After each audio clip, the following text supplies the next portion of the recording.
First one going out, pulley panel, around 3 feet long, 6 ounces of lead, and there's a 1.0 on the bottom and a 2 on the top. Straight ragworm.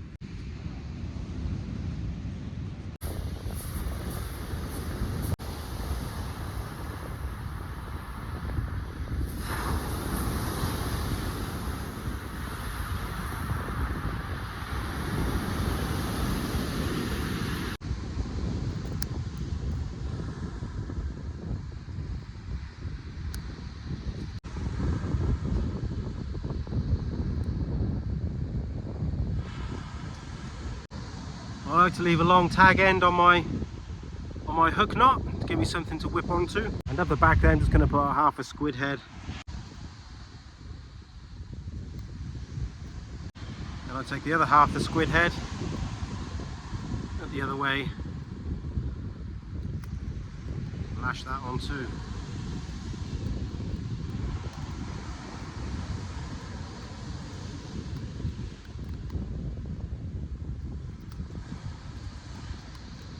A lot of people use baiting tools and needles, which is brilliant, absolutely great. I'm just the sort of guy, I just like to do it directly onto the snood. Slide the big hook down.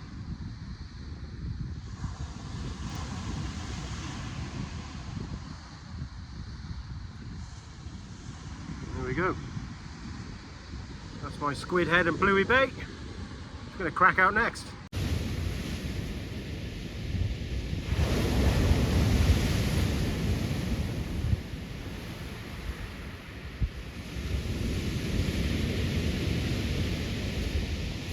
It's Monday the 14th of October today, and we're at Abbotsbury, just shy of the Dragon's Teeth, well, roughly halfway between the car park and the Teeth. And the target, the main target for the day, is going to be a conger eel, because you've all made it very clear that that's what you want to have a catch and cook of. So we've come down to try and do a catch and cook with conger eel. Not for the first time. This is my 3rd attempt, everyone. 3rd attempt. Because of that, there's a booby prize today. Now, you've all seen Top Gear, and they go on their little challenges, and if one of their cars breaks down, there's usually like a booby prize car in the background that they would have to drive if their car was broken down to the point where it was no longer drivable. And that place today has been held by this pepper.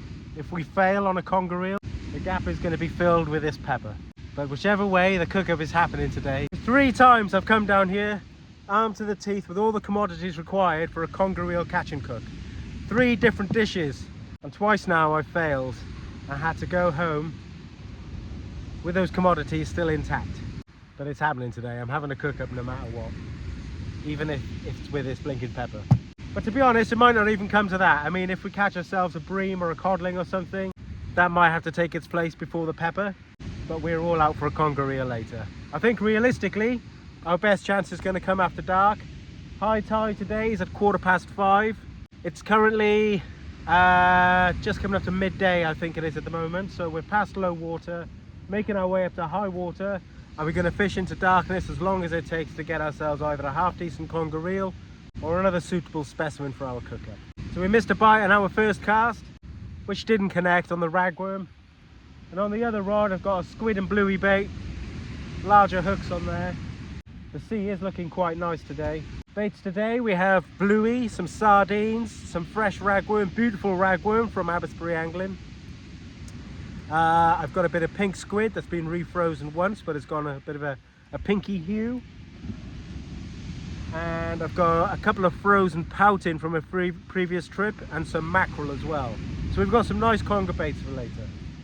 I'm not going to catch little bootlaces and try and cook those. That's just rank.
tides today are quite small, but they are building.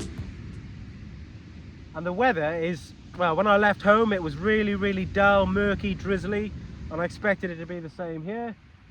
And as usual, you come over the top of the hill and the sun's out, sort of out. It is very cloudy, but the sun is peeking through, and it's deceptively mild. It is really nice. I don't think the temperature is due to drop into single figures at all.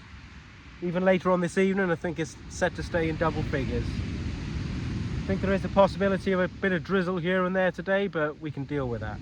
So I'm going to keep the pattern going until darkness. Worm baits on the one rod, and then larger baits on the other rod, either fish baits, or the next one going out is going to be a whole squid.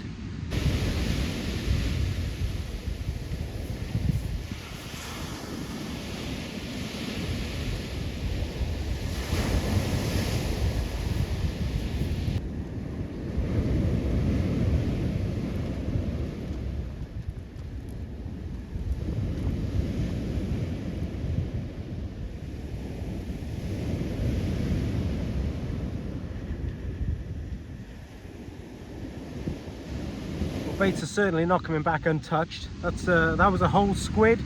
That's been out about 30 minutes. So personally, I'd rather see baits come back like that. I think there's nothing worse than when something comes back completely untouched. Nothing makes you feel like the sea is more devoid of life. So I'd rather see that, to be honest, than to come back completely unscathed.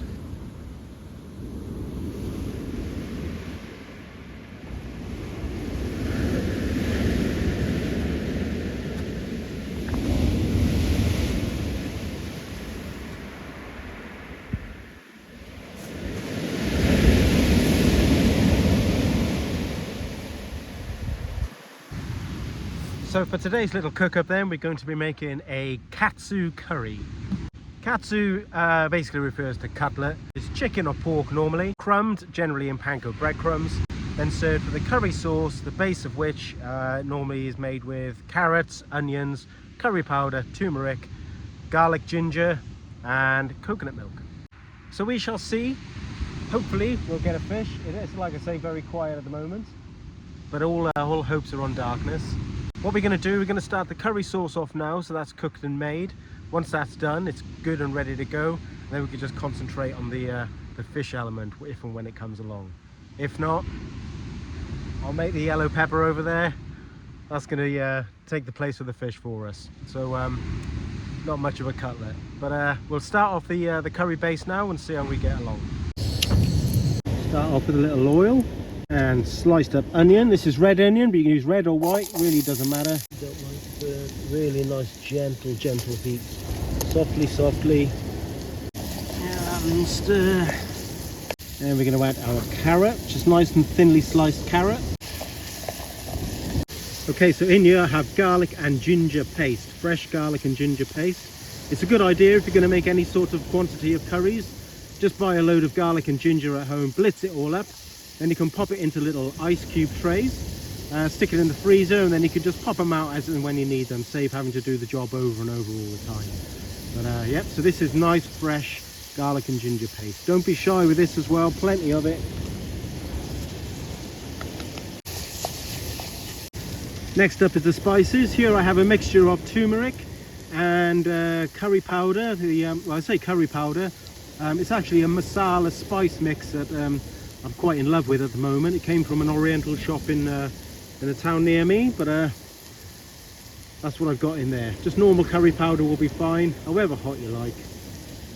I've got roughly maybe a teaspoon of each in there. So just keep the heat really nice and gentle. You don't want to burn it at this stage. Really gentle. Got to take your time. So with your katsu sauce, you can either do a chunky one or a nice smooth one. If you're going to do a nice chunky one, you can just dice all your veg up nicely, all your onions and your carrots, and just leave them diced up, and the curry will be a nice chunky consistency at the end. The other option is what we're going to do today, is blitz your curry up so it's a nice smooth curry sauce. If you're going to go down the chunky road, really you need to add some sort of a thickening agent to your curry. So at this point now, when you're sweating down your onions and your carrots, you could do with adding maybe like a dessert spoonful of flour to your mixture, and you might need to add a little extra oil, make like a roux, and then when you add your chicken stock after, the roux will then thicken your sauce for you, otherwise it'll all be very watery. Because we're going to blitz ours up, we're not going to add any flour. In fact, all the recipe today, the way I'm doing it today, is all going to be gluten-free. I'm not gluten-free, but it's by default gluten-free, so if you're following a gluten-free diet, this will be a good one for you the way we're doing it today, because there's no flour involved whatsoever. Right, so everything's sweated down nicely now. You can see all the veg has started to soften up. The onions are nice and soft. Right, I like my curry with a bit of poke, so at this stage, very optional, I'm just going to add in a little bit of sliced fresh red chili. Then a chicken stock cube, just going to pop in half a chicken stock cube and some water, not loads. Then we can afford to turn the heat up a bit. Just put it out.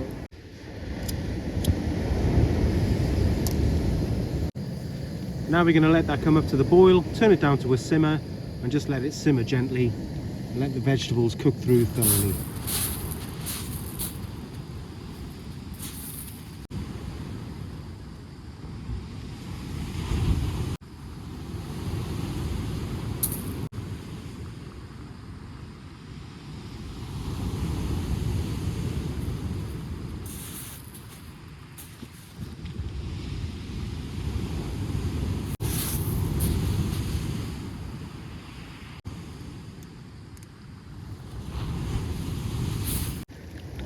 Tell you what, it is smelling incredible. Tin of Lidl's finest coconut milk, about half to start with. You can always add a bit more if needs be. It's just me, remember. Oh yeah. Some recipes don't have coconut milk in. I think it's essential. So like I say, you could eat it like that, you could just leave it now, but I prefer it blitzed up to a nice smooth paste.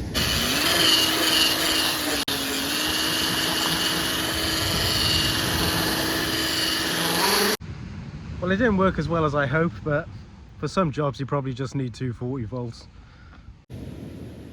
Got a nice bite on the right hand rod there. Oh, better.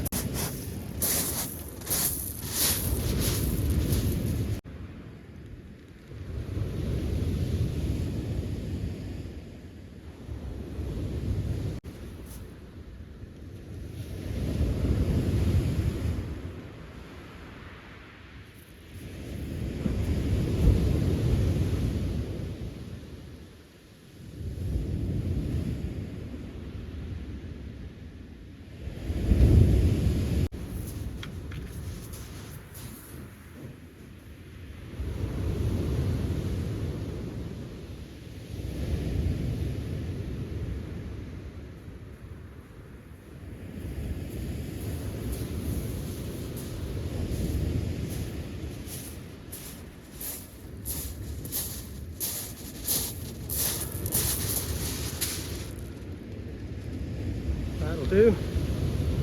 At least we're not going to go hungry tonight. A beautiful black bream. I didn't think he was on, to be honest. He must have been swimming in all the way, but thank God I'm starving. Look at him.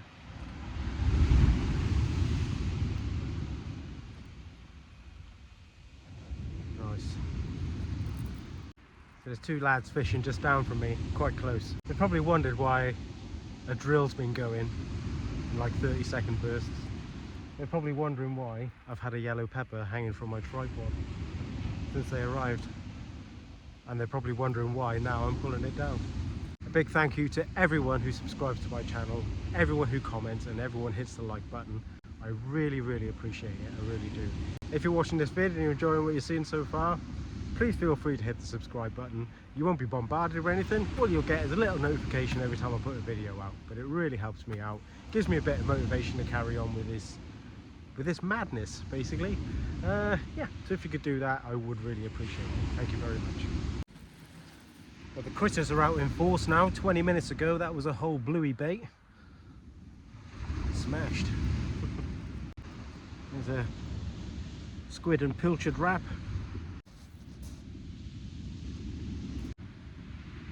left-hand rod.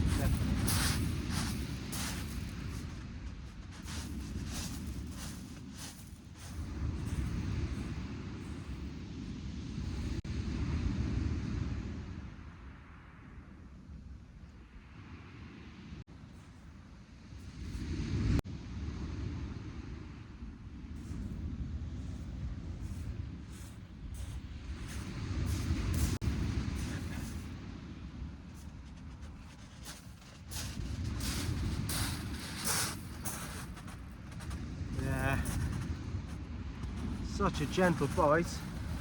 A lot smaller this one. Just going to check the size. It's well in size. It's well over 24. That's great. So I'm going to keep this. Keep this as well. Because then if we don't get an eel, I can eat this one and take the big one home.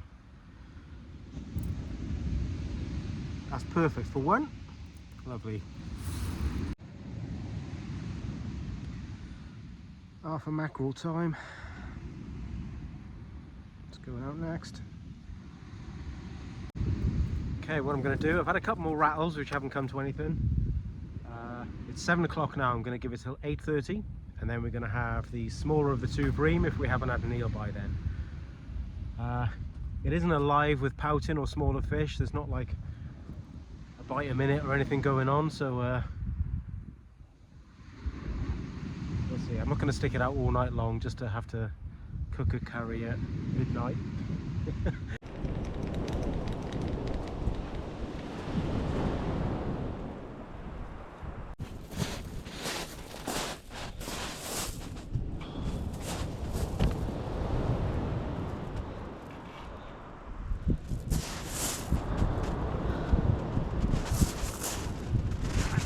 We can do better than that. It's not big enough.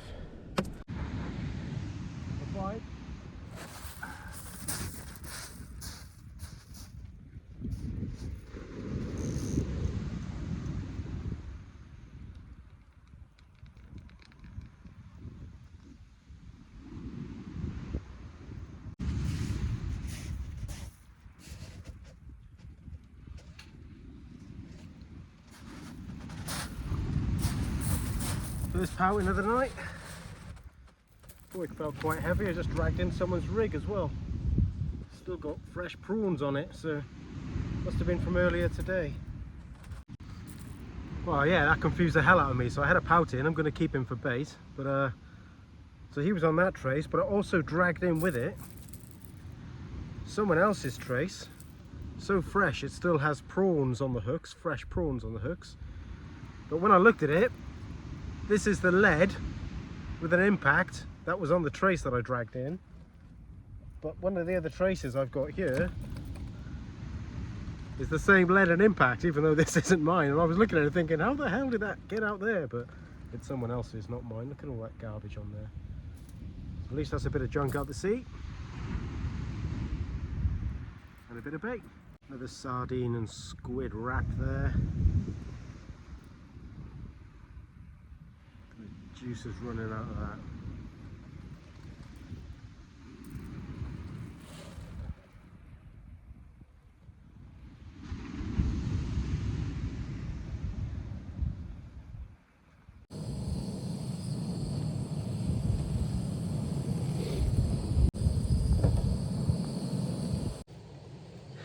So we've been relegated from eating a conger to eating what congers eat. We're going to have that pouting. I was looking at it thinking I'd rather take the bream home and just eat that pouting, which I think would Katsu up quite nicely. I'm quite partial to a bit of pouting. And we got loads of bait anyway, so yeah, I filleted him off. We're getting to the next stage. So don't forget, this recipe is gluten-free if you're following a gluten-free diet or your partner's gluten-free. In here I have some rice flour, just plain rice flour. You're going to of course just use normal flour if you're not gluten-free. And I've chucked in here some Szechuan pepper as well, which I thought would go quite nicely with conger eel. But we haven't got a conger eel, we've got pouting instead. So I'm sure Szechuan pepper will go nice with that as well. So we're going to pop our pouting fillets in the bag. Just going to zhuzh around, get them all nicely floured up and coated. In another Ziploc bag we're going to have an egg. crack our egg in there. Okay, so in here I have crushed up corn tortilla chips. These Doritos, same thing, which are of course gluten-free because it's just maize flour they use in here. So we're just going to pan our fish. It's in the flour, then it's going to go in the egg, then it's going here. So flour, egg, and corn tortilla. A good jiggle around. These quite small fillets obviously on that little pouting, but the corn chips sort of bulk it out a bit as well, so you end up with a reasonable sized portion. There we go. So our coated fish. The other one. So with Katsu curry then in Japan, there was a British influence on the dish, hence the carrots, and the curry powder that was brought from colonial India, as well as the turmeric. And I believe that the pork cutlet origin was schnitzels from Germany. That's what inspired that part of it. There we go, look at that. Check it out. Lovely crunchy.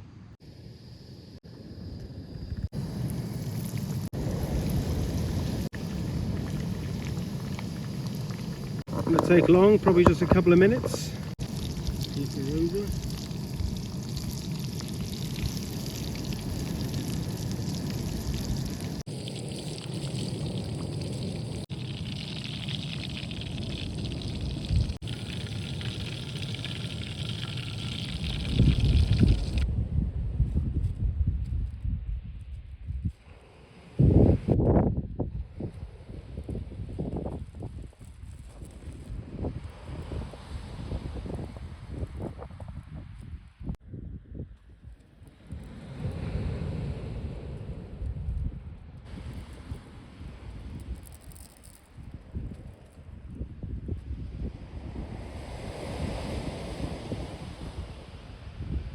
Mixed emotions. It's not a bloody conger eel. Oh god. That's a banging curry. Right. Let's crack off.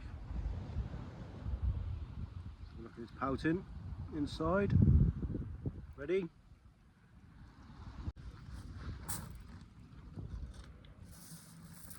There's a little bit of curry left in the pan. I'm having it.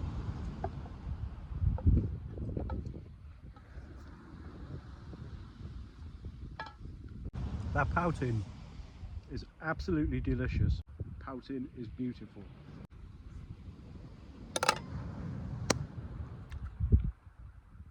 Cheers everyone, thank you very much. If you're going to give this a try, Katsu curry recipe, it's a very fluid thing. I mentioned it earlier. Have a little play around with it. You could replace the carrot with butternut squash. You could add other vegetables to it. You could keep it chunky and put like courgettes in there and aubergines, and you don't always have to follow the rules. Just have fun. It's a lovely, lovely thing. The coating as well, like I say, generally Japanese panko breadcrumbs are regarded as being like the crumb to use. This is a nice gluten-free version. No flour in it whatsoever, unless you want to put some in. You can of course get gluten-free panko crumbs as well if you did want to go down that road, but it's quite a unique taste on that on the corn tortilla coating. I'd thoroughly recommend it. Give it a try. Very, very quiet, nothing's happening. I have one more bait made up. I'm going to cast that out in a minute. Hopefully I don't catch a 12-pound eel now, because that'll really do my head in. Thanks for joining me. If you want to see more curry shenanigans, take a look here. Another species, whiting. Someone's had a go at him, he's DOA. I'll keep him for bait for the next trip.